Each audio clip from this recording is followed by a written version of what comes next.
All right, we're back again here. We're going to go through the wobble chair today. Many people, again, do this in the office. They also have home portable wobble chairs, or even the disc that we give out, the seat disc that we give out for patients to utilize. You can use the same principles on that as you do with this.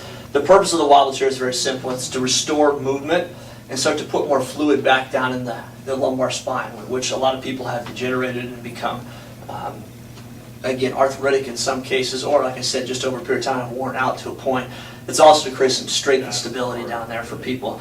Again, the majority of people anymore sit behind a desk all day. They don't get a whole lot of movement through their pelvis, their hips, and their lower spine. Therefore, again, lack of movement, you start to degenerate faster. In other words, you don't use it, you lose it. So what we try to do with the wobble chair here is just get some simple movement. When people start out, they should have some really just basic side-to-side movement. Nothing real wild, very under control, using the handles on here, or again, if it's at home, have something to support yourself with so you're not falling off of here.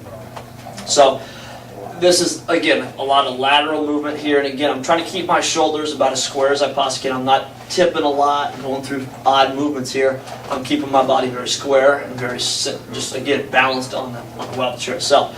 As you start to get more experience with this, we're going to start adding a little bit more movement in here. We're actually going to come across the front a little bit. I always think of this as almost like a W that we're trying to do here, or figure 8 is another way to do it as well too. We're taking ourselves around here.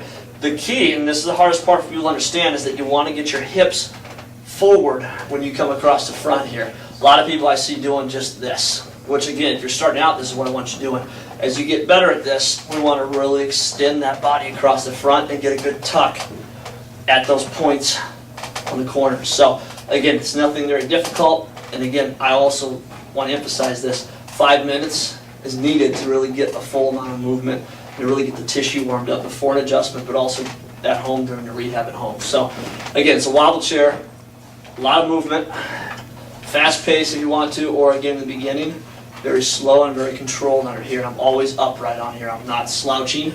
I'm not falling back on here either. I'm keeping myself very centered here. I should be able to do this without using my hands if my body is centered on top of here. So pretty simple stuff. Again, this is the wobble chair. It's part of the home rehab